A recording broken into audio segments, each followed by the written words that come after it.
When word got out that the Gore are recording, some people who started to discourage Rugies from getting recorded, they said, if you go there, they're going to take your voice, they're going to capture it in that machine. This was the first time they'd ever seen this technology. Some of them travelled 200-300 miles to get to that studio to record.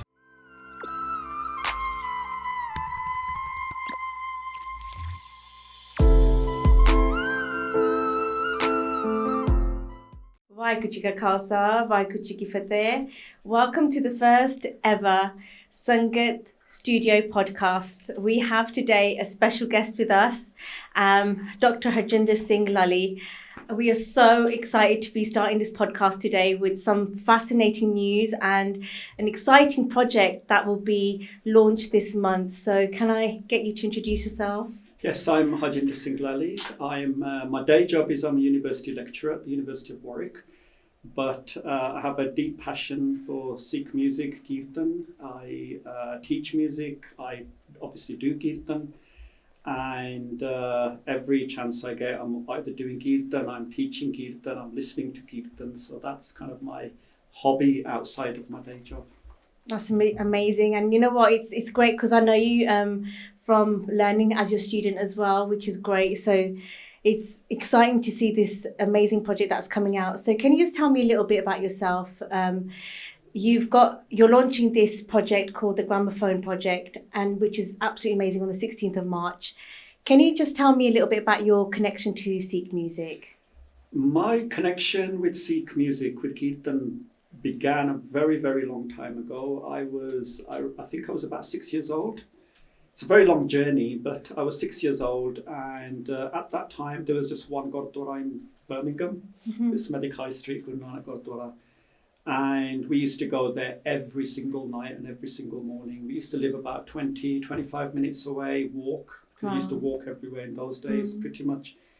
And I used to go to the Gurdwara, and there was a Sant that came down, Sant Miha Singh, and he used to do Kirtan on the Jodi, which was very, very strange now when you think about it, because no one does Kirtan on the Jodi. They play the Jodi and accompany someone, but he used to just do the Kirtan on the Jodi. I was really inspired by that as a 6-year-old kid. You know, we're talking 1977, which is a very long time ago. Yeah. And when I got home, I just started to bang the fatte, used to sit on a fatte on the floor, the stool. Yeah. And my mom just saw that, she just thought that my son has a lot of enthusiasm. I've got to somehow get him to learn Kirtan. Yeah. And she knew a few shabds, like she could just sing them. So no bajja, no instruments. We never had a bajja, right? Yeah. And she just taught me how to sing them. But pretty soon, she introduced me to Professor Santok Singh, who was the resident grantee at Smedic High Street. And that's when the whole journey began. I started to learn from him. And within about a year, I was kind of doing Kirtan in the morning in the Asadiwar at Smedic High Street.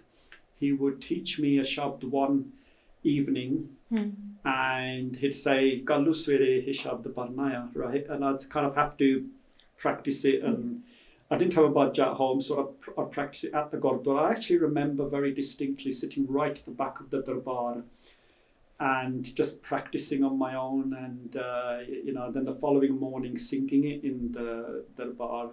Then after that, there's lots and lots of milestones in that journey, which maybe another time I can describe. Bit, yeah. But that's where it all began, and then ever since then I've been blessed with so many wonderful people, wonderful Gurmukhs, Gursikhs that I have met along that journey, who've been instrumental. My ustads, Ustad Ranjit Singh, Ustad Gurmel Milla, we used to call him affectionately, Baba Gurjan Singh, and then Ustad Sarjeet Singh, Ustad Harinders Singh Sant, and along that journey there have just been so many brilliant people who've given so much time. Very blessed, and I like for you to be accessible to all of these teachers, ustads at that time. I feel like now we've got yourself exposing us to this new world, the gramophone, that, you know, the earliest recordings. Can you tell me a little bit about where that started from, the research? Yeah, so I was in 1997. I got introduced to what we now call Gurmat Sangeet, which is Kirtan on Tanti Saj, on stringed instruments. And I got introduced to that Kirtan, or that kind of genre of Kirtan, through the Namdaris.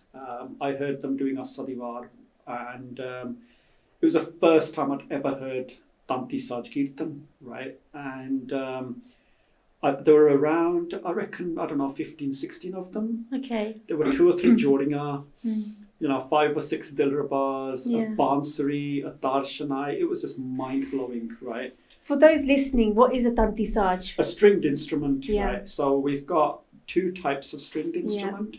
Tant means string. And you've got bowed instruments. So Dilraba, Taus, Sarangi, Saranda, they're all bowed. And then you've got plucked instruments like the rabab, the sarod, the sitar. So they're all plucked. Okay. And when I got introduced to that music, I just thought, look, I want to learn this. And I'm desperate to learn it. And through them, I got introduced to my guru, my Ustad Sarjeet Singh. And at the same time, I became absolutely intrigued with the history of Kirtan. I thought to myself that if I've only just discovered this, right, having already been on this journey for about 25, 28 years, and it's taken this long for me to just discover that this Kirtan exists, it's kind of been hidden from me that long, which is, I think angry is a strong word, but I did feel quite let down that how come I haven't been introduced to this before, right? And how come it's taken this long for me to discover this? But let's put that aside. My journey into researching Sikh music began then at the same time. So I wanted to know, how was Kirtan played, in the times of the gurus? What instruments did we used to play? During a bandishaya, the tunes that we play and how we play them. I wanted to know all about that, and I was really hungry for that knowledge. I also became fascinated with old recordings. So at the time, very near that time, a very close family friend gave me a recording of by Sangat Singh. And he said to me, he goes, Tere ehe kam di cheez hai, and ye bahut puratan kirtan hai. It's very old kirtan. And I listened. What was the date of that? The actual date of the recording was 1961. Okay, so that's but I didn't know. Probably one of the earliest recordings from your knowledge, was it? That was one of the earliest. I actually had a whole collection of Sant Sajan Singh recordings, which were from the 50s, right? So I had older recordings. Yeah. But the by Sangat Singh recording, which had a lot of stringed instruments in there, very old bandishes that I'd never heard before. Okay. Bandish is a tune. It's a tune, it's a composition, right? And there were old bandishes on there that I'd never ever heard before, and I was absolutely captivated by them. Me and my brother, we actually sat there listening on repeat. I don't know, 2 hours. We just kind of kept listening to this. We were fascinated. So I said to myself, there must be older recordings than this. In 2005, when I was in India, in Calcutta, sorry, not 2005, I think it was 2004. I was in Calcutta and I was passing through. In Calcutta, you've got these bazaars.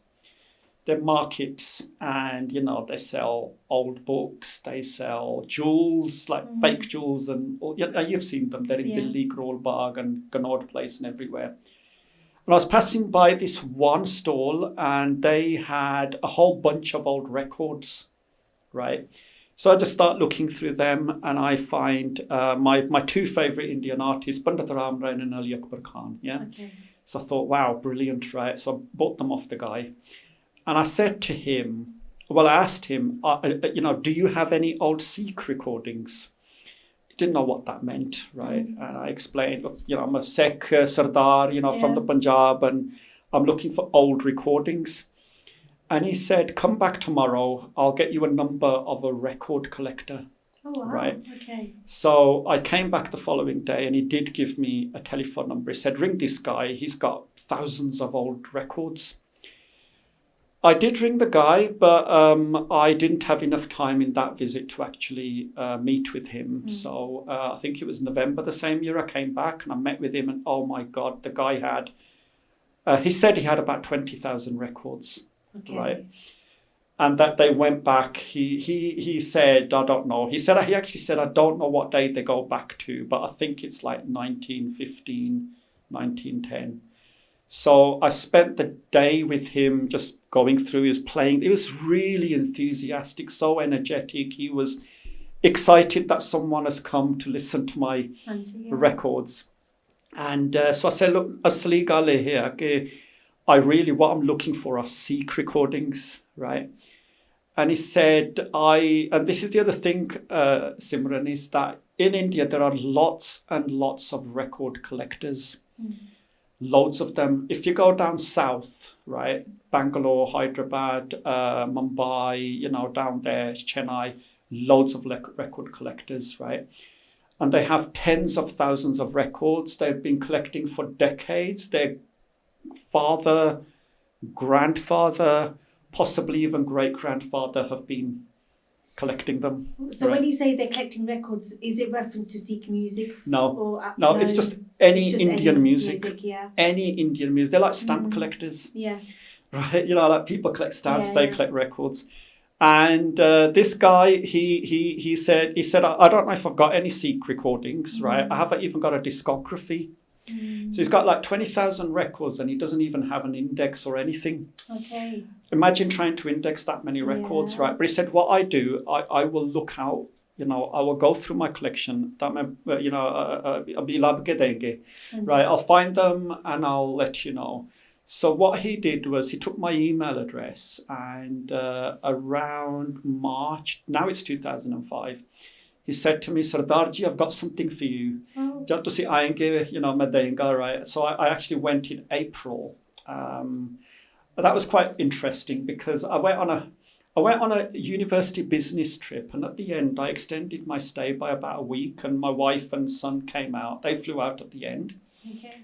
So we were in Mumbai, and then I kind of said to them, look, I'm just popping out to see a friend, right?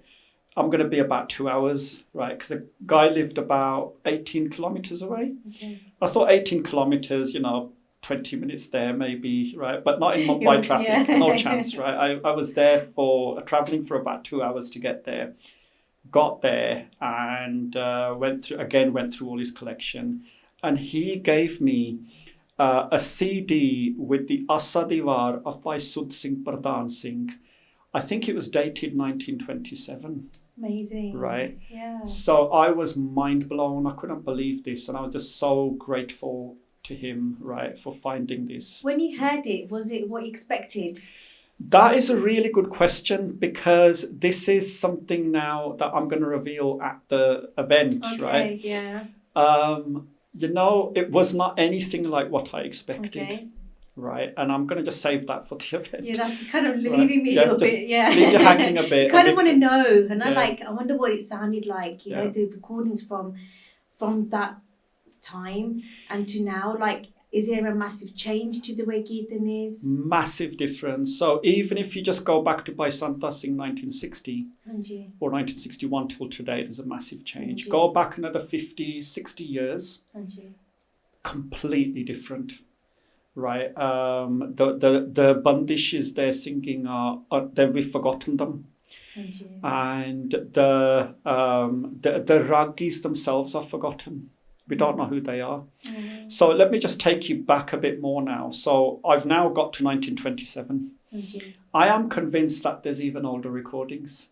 So what I do is I start looking in libraries, in discographies. There are libraries in Europe. There are books that have been written, articles that have been written. And I finally discover a discography of the first, 1,000 recordings that the British made in India.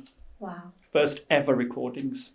So now what I do is I start going through that list and I start identifying all the Sikhs, right? It's got their names, it's got the track name, the shabd that they're singing, and I start kind of searching for those. At the same time, what is happening is that I'm making lots of connections with gramophone collectors in India. Few in Chennai, Calcutta, there's loads, right? Calcutta's like, the gramophone company was based in Calcutta. They had a factory there. So there's a big, long history there. So naturally, there's a lot of collectors there. Some of them, my God, they've got like 40,000 records, right? I mean, they've got rooms full of records. But the problem always is they don't know what they've got. They've got no discography. It's just literally someone's just going to have to sit there for a week. They're going to want to do the job. That's it. Yeah. And Simran, the other thing I discovered about these wonderful collectors is they're very gracious. They want to share. They want to give. They're proud of their collections. I think, I don't want this to kind of turn into any kind of negative interview, but I didn't get the feeling that Sikhs were the same. I'll give you an example. Met a Punjabi gramophone collector who's got about 10,000 gramophones, and I rang him to say, Uncle ji, thode kol purane record hai, can I come and listen to them? And he said, Hanji, ji sadke aao, par main dene nahi hai. Right? Straight away just said, I'm not going to give them to you. Why do you think that is? I don't know. Maybe it's just him, and maybe it was just that one experience that put me off, right? So I said, but they didn't, but can I have a copy? Will you make me a copy? Main copy nahi karni hai, tusi ithe aan ke sun lo. And he did say, but je main den lag paya, to fir mud ke mere kol nahi kisi ne aana, right? So, but the point being, I managed to collect around 35, I don't know the exact numbers, 35, 40 of the first ever Sikh recordings from these gramophone collectors. That's amazing, isn't it? They were not good quality, right? And I'll tell you why, because some of them, they don't have the equipment, right? And there was a gramophone collector who rang me. And that's the other thing, they rang me in the UK. It costs them a lot to ring, but they're so excited. Yeah. And he said, I've got something for you. I'll do a recording. Where shall I post it? And I just said, don't post it. I'm coming in, with Guru's grace. I was kind of going to India like 2-3 times a year at the time. I said, I'm going to be there in 3 months. I'll just get it off you. And the way they recorded them was they just play the gramophone and just put a mic on there and record it, right? And what you get is all the background noise, you get all the tuk-tuks, all the beeping, and but to me it kind of didn't matter. I was just so excited, that I got you wanted to hear the raw stuff, didn't you? That's just it. The raw footage of what Kirtan sounded like back then. That's it. And then what happened a bit later on was that I've now amassed quite a good collection, and we're already now thinking, GSA now is thinking, right, me, my brother and the co-tutors, we're kind of thinking, look, we need to release all this, right? Because this is for the bunt. That's right. Yeah. This is a treasure trove, right? This isn't something we should just keep hidden. We need to release it. Then what happened was I kind of bumped into the EMI company, and they also had a huge collection of Sikh music, right? And I went to their studios in Southall, Hounslow, sorry. And I spent the day there going through their collections. Their collections were very clear. Right. They were very clean because they'd preserved them. They'd really looked after their collections.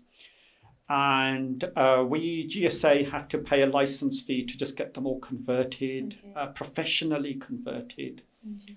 And we did that, and so now we're in a position where we've got some of all my original collections, but much, much clearer. They've been digitally remastered by Kirtan Fi, so they've done all the seva of kind of taking the EMI recordings, cleaning them up even more, and we're kind of ready to the point now where we can now release them. This is like a massive project. It's not like just the last few years. This is an ongoing project for so long.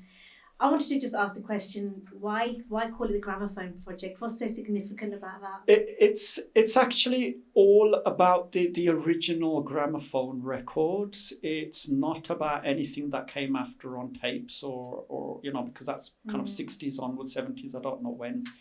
That's where all the Kirtan was. It was all on tapes. But we're going back right to the original, the Gramophone Company, which is what they were called. Can you highlight, like, gramophone at that time when things were played? Who had access to that?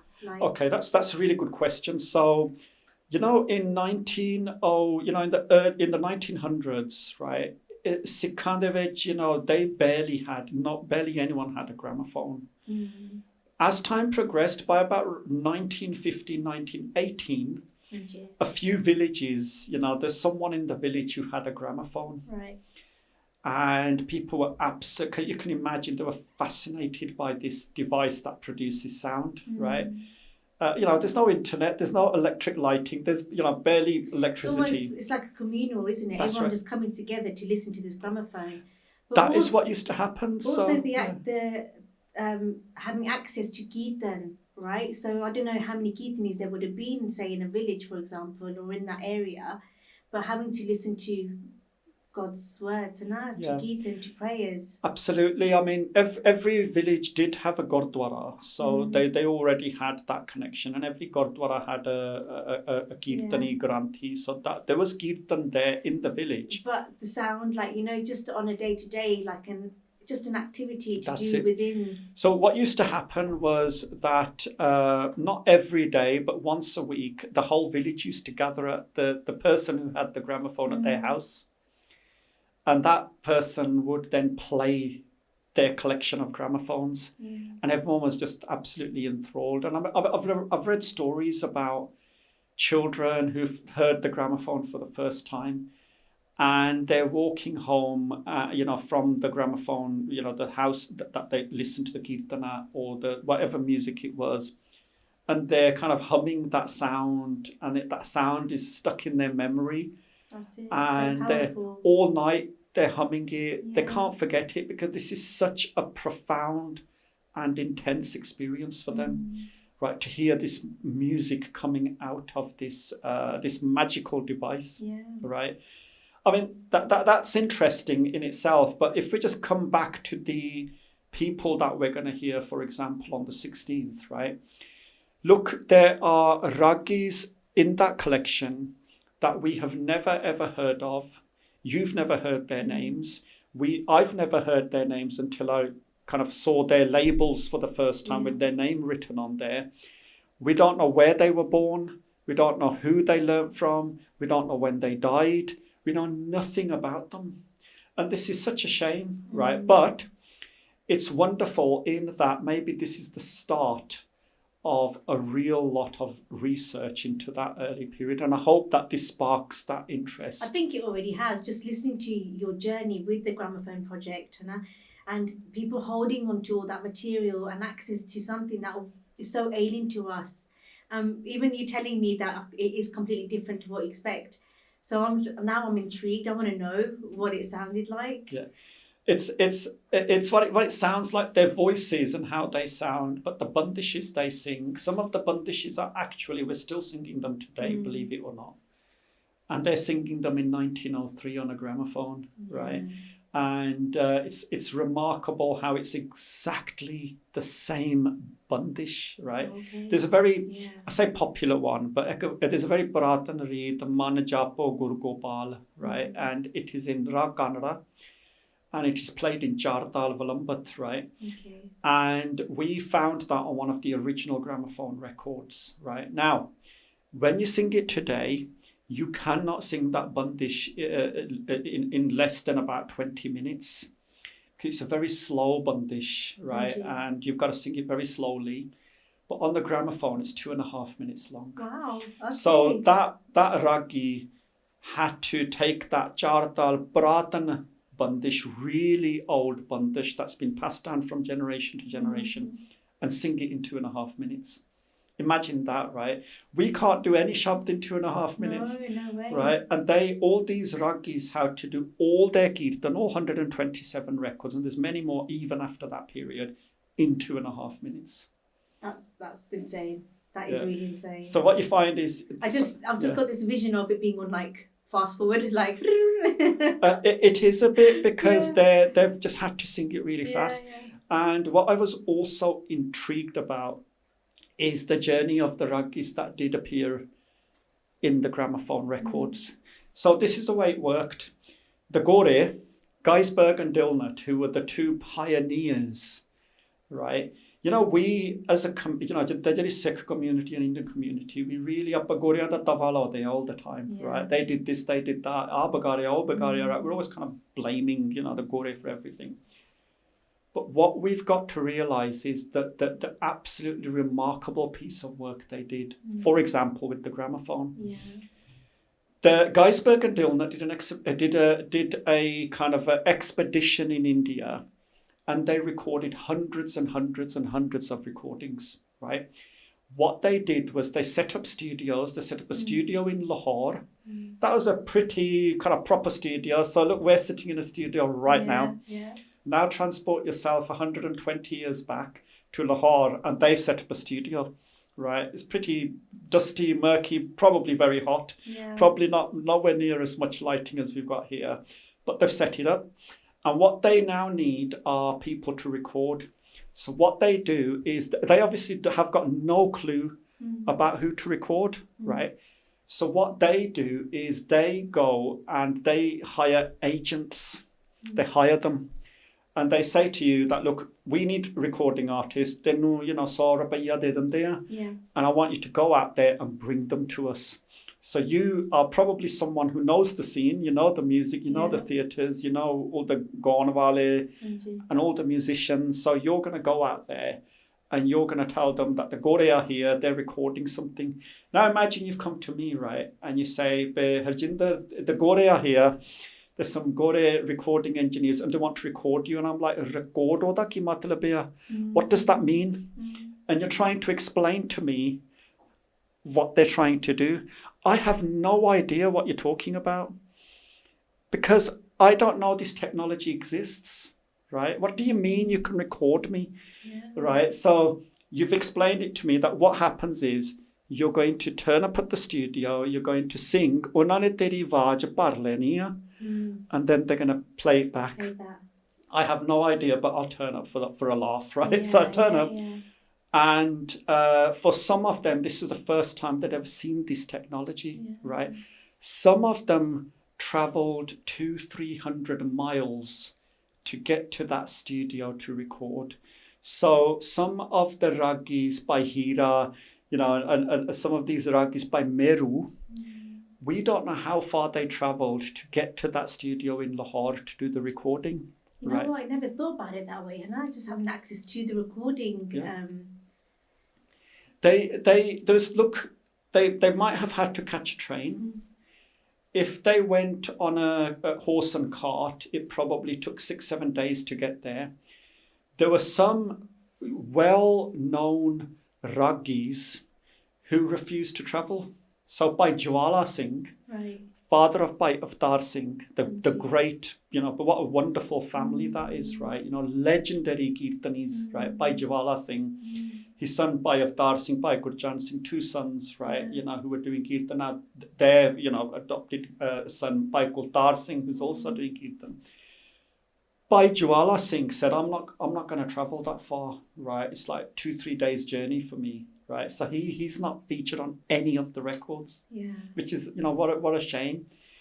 But then, Simran, there's quite a lot of, there's so many stories about their journeys, right, that are fascinating. For example, when word got out that the Gore are recording people, there were some people who started to discourage Rugies from getting recorded.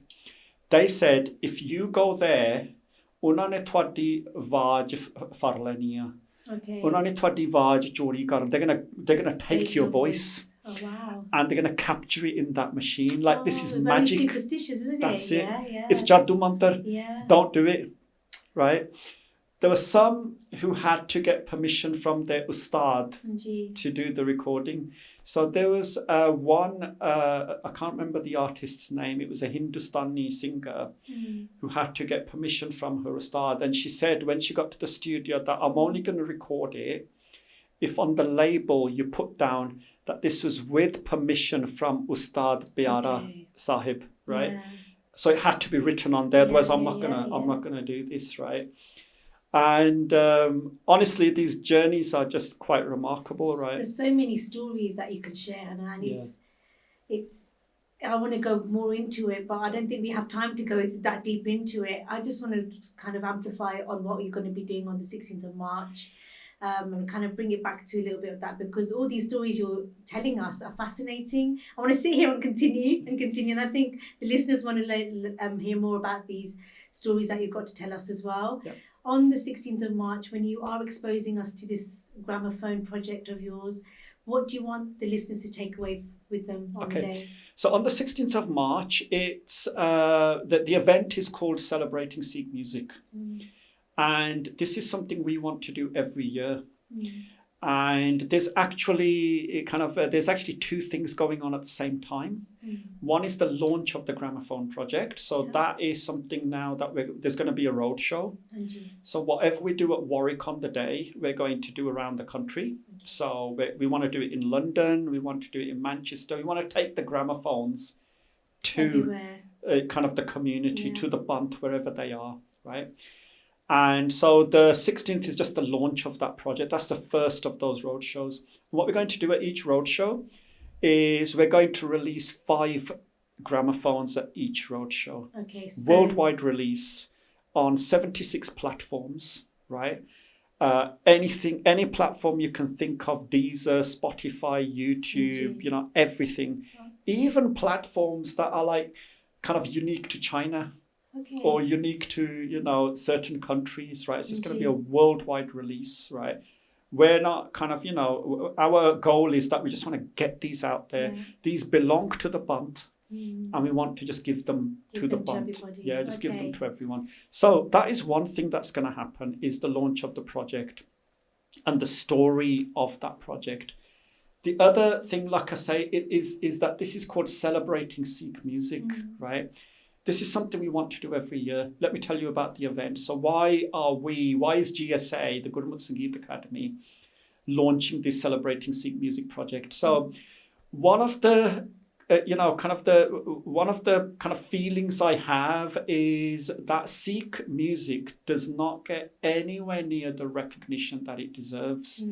Not just kind of amongst the Western community, which I'll come back to in a moment, but even amongst Sikhs. And what I mean is this: our music is really deep, right? There are so many genres.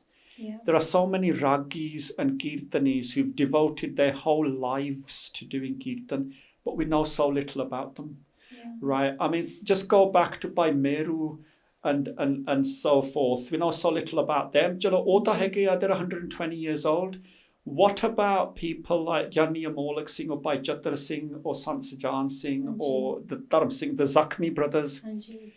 What little we know about them, where their journey started from, where they learned from, and we want to know more about them, and the Sikhs need to know more about them, right? So that's one thing, is bringing exposure to all the wonderful personalities we've had in our Bunt who have done Kirtan.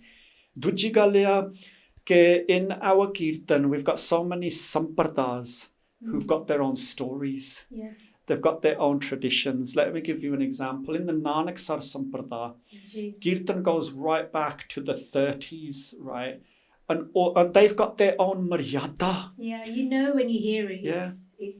And their Maryada is very strict. They've got rules.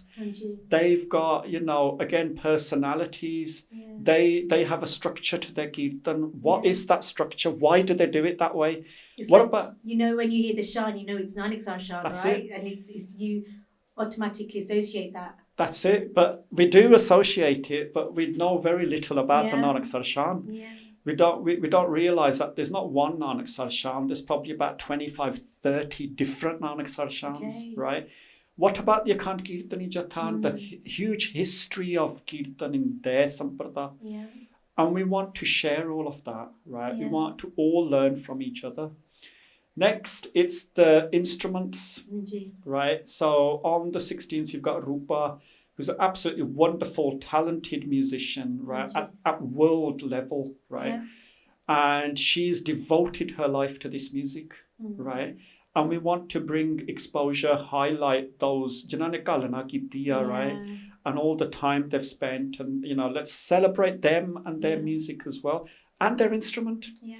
What do we actually know about the sitar, right?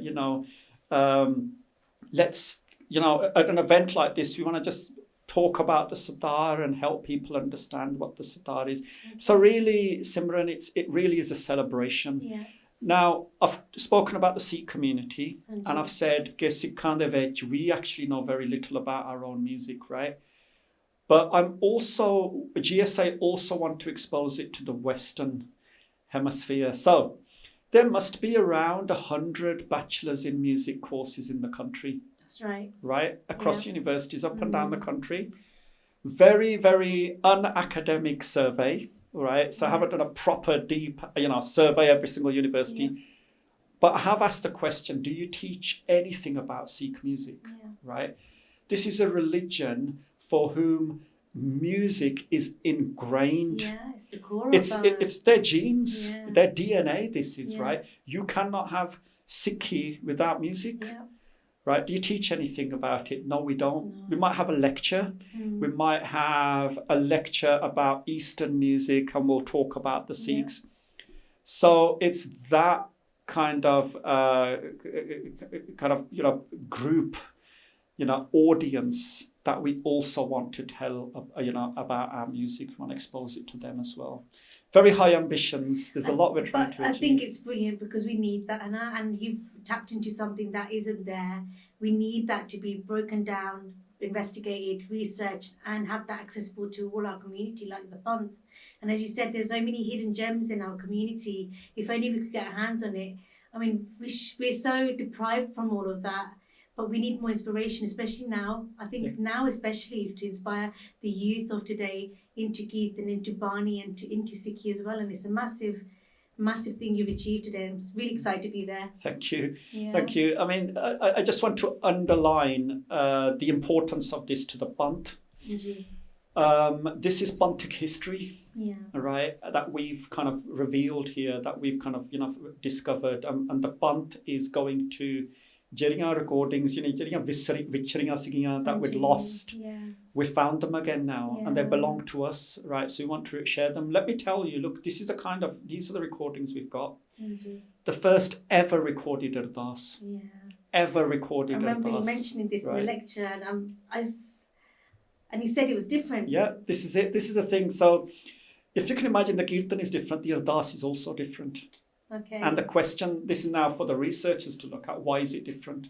How come the first ever recorded Sikh Ardas is different to the one we do today? I won't answer that question now, but we can come back to it. But you're leaving everyone hanging. So, and whoever can get to these events, I think they need to, so they know what you're on about. Absolutely. I think it's just... And then the first ever recorded Jakara.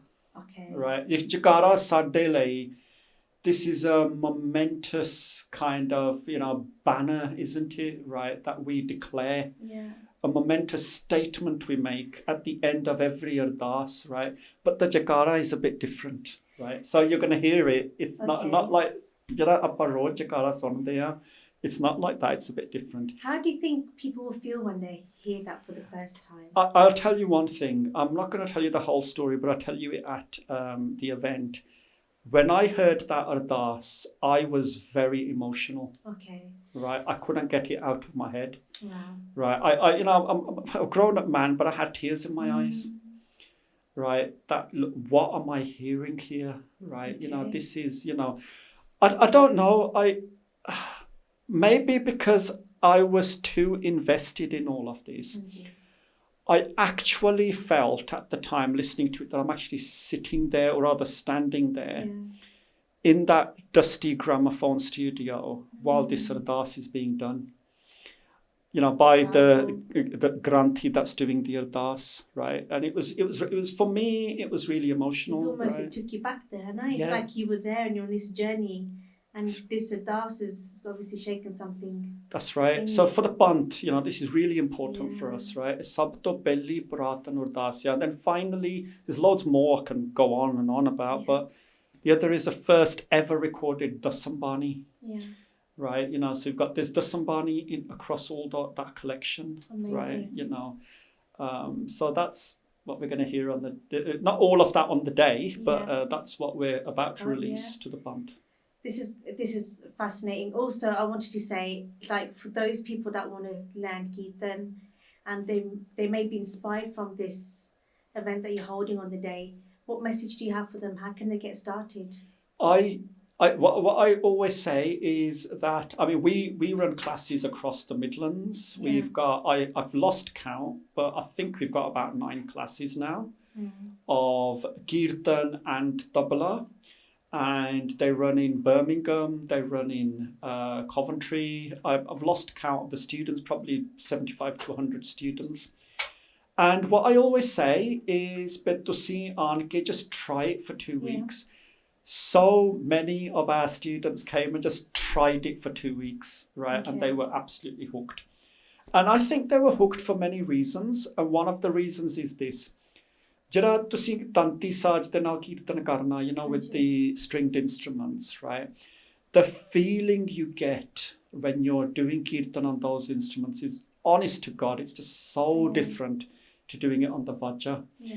You kind of feel transformed. Yeah. There's always a time when you're sitting there and you actually feel you're back in 1905 in the Darbar, or you're back in the 16th century, back in the Guru's Darbar. You feel that strong connection. One is because the instrument is what it is, but I'll tell you something else. When that instrument is sitting on your shoulder, and you can feel those tones vibrating through your body, honestly does have a completely different transformational effect. So I always say the only advice I can give Simran is try it for 2 weeks. Just give it 2 weeks. Yeah.